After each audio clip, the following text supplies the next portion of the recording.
അസ്സലാമു അലൈക്കും വറഹ്മത്തുള്ളാഹി വബറകാത്തു. പ്രിയപ്പെട്ട സഹോദരന്മാരെ, പലരും ചോദിക്കാറുണ്ട്, ശരീരത്തിൽ പിശാചിൻ്റെ ശല്യമുണ്ട്, അത് എന്നേക്കുമായി ശരീരം വിട്ടു പോകണം. അതിൻ്റെ ദുർബോധനം കൊണ്ട് ഒരു ഇബാദത്ത് പോലും ചെയ്യാൻ പറ്റുന്നില്ല.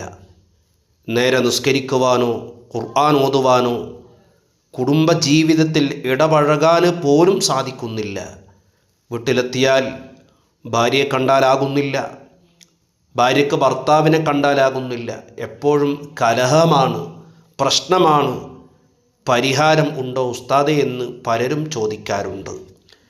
ഈ ശരീരത്തിൽ ശൈത്വാന് നീന്തി കളിക്കുന്ന ഒരു രീതിയുണ്ട്. എന്ന് പറഞ്ഞാൽ ചിലപ്പോൾ കാലുവേദന, കൈവേദന, ഉദരവേദന, കഴുത്ത് വേദന, തലവേദന തുടങ്ങിയ ശരീരത്തിൻ്റെ ഓരോ അവയവങ്ങളിലേക്കും പിശാച് നീന്തി എത്തുന്ന ചില അവസ്ഥകളുണ്ട്.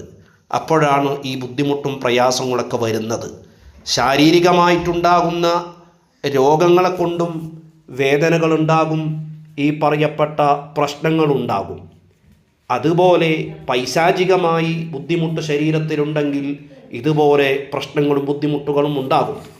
അപ്പോൾ എന്നേക്കുമായി ശരീരത്തിലുണ്ടാകുന്ന പൈശാചിക ഉപദ്രവങ്ങളെ നിങ്ങൾക്ക് വീട്ടിലിരുന്ന് ചെയ്യാൻ പറ്റുന്ന ഒരു അമലാണ് ഞാൻ പറയുന്നത്. ഈ അമൽ ചെയ്യുന്നതിന് മുമ്പ് ഇൻഷാ അല്ലാഹ് അത് ചെയ്യേണ്ട ഒരു തുടക്ക രീതിയുണ്ട്. അത് ആവശ്യമുള്ളവർ ചെയ്യുകയാണെങ്കിൽ നിങ്ങൾ എൻ്റെ വാട്സപ്പിൽ സമ്മതം ചോദിച്ചിട്ട് വിളിക്കണം. അതിൻ്റെ യഥാർത്ഥ ഒരു രൂപം ഞാൻ പറഞ്ഞു തരും. അതുപോലെ തന്നെ അത് ചെയ്യുന്നവർ നിർബന്ധമായും ബഹുമാനപ്പെട്ട കുടകിൻ്റെ സുൽത്താൻ സൂഫി ഷഹീദ് തങ്ങളുടെ പേരിൽ 11 ഫാത്തിഹ ഓതി ഹദിയ ചെയ്യണം. അമല് പറയട്ടെ. നിങ്ങൾ ചെയ്യേണ്ടത് ഒരു പിടി, അഥവാ രോഗിയുടെ കയ്യിൽ എത്രയാണ് പിടിക്കാൻ പറ്റുന്നത് അത്ര അരൂത എടുക്കുക. പച്ച അരൂതയാണ് വേണ്ടത്. അതുപോലെ തന്നെ ഒരു പിടി രാമച്ചം എടുക്കുക, ഒരു പിടി കാട്ടുജീരകം എടുക്കുക. ഇത് നല്ലപോലെ അരക്കുക, മഷി പോലെ അരക്കണം.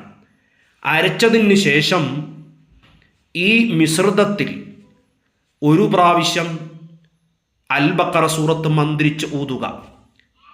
അതുപോലെ തന്നെ അൽ ബഖറ മന്ത്രിച്ചു പോകുമ്പോൾ 250 ആയത്ത് 70 തവണ മന്ത്രിച്ച് ഊതുക.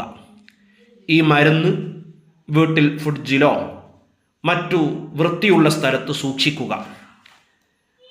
എല്ലാ ദിവസവും രാവിലെ ഈ മരുന്ന് ശരീരത്തിലേക്ക് തേച്ച് എല്ലാ ഭാഗത്തേക്കും തേക്കണം. തേച്ചതിന് ശേഷം ഈ രോഗിയുടെ തലയിൽ കൈവച്ചുകൊണ്ട് 11 സൂറത്തുൽ ഫാത്തിഹ, 11 സൂറത്തുൽ ഫലക്ക്, 11 തവണ സൂറത്തുൽ നാസ്, അതുപോലെ തന്നെ സൂറത്തുൽ അൻആം ഒരു തവണ, സൂറത്തുൽ ജിന്ന് ഒരു തവണ, ആയത്തുൽ കുർസി 17 തവണ, അവസാനമായിട്ട് 11 സ്വലാത്ത്. തുടരെ ഈ മരുന്ന് 21 ദിവസം തേക്കുക. 21 ദിവസവും ശരീരത്തിന് മന്ത്രിച്ചിട്ട് ഊതുകയും വേണം. മരുന്നിൽ ഒരു പ്രാവശ്യം മന്ത്രിച്ച് വെച്ചാൽ മതി. ഇൻഷാ അല്ലാഹ് ശരീരത്തിൻ്റെ ഏതെങ്കിലും ഒരു അവയവത്തിലൂടെ പിശാച് നീന്തി ഓടിക്കൊണ്ടിരിക്കുകയാണെങ്കിൽ എന്നേക്കുമായിട്ട് അതിൻ്റെ ബുദ്ധിമുട്ട് നീങ്ങിപ്പോകുന്നതാണ്. 170 തവണ ആയത്തുൽ കുർസി ഒരു ഗ്ലാസ് വെള്ളത്തിൽ അല്ലെങ്കിൽ ഒരു പാത്രം വെള്ളത്തിൽ ഊതി വെക്കുക. ആ വെള്ളം മരുന്ന് കുടിക്കും പോലെ രാവിലെ വെറും വയറ്റിൽ 1 സ്പൂൺ എടുത്ത് കുടിക്കുക. രാത്രി കിടക്കുമ്പോഴും 1 സ്പൂൺ എടുത്ത് കുടിക്കുക. ഒരു കുപ്പിയിലോ ഒരു ഗ്ലാസ്സിലോ വെള്ളത്തിലാണ് ഇത് മന്ത്രിച്ച് ഊതേണ്ടത്.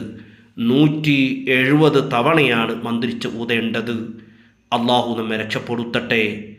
അസ്സലാമു അലൈക്കും വറഹ്മത്തുള്ളാഹി വബറകാതുഹു.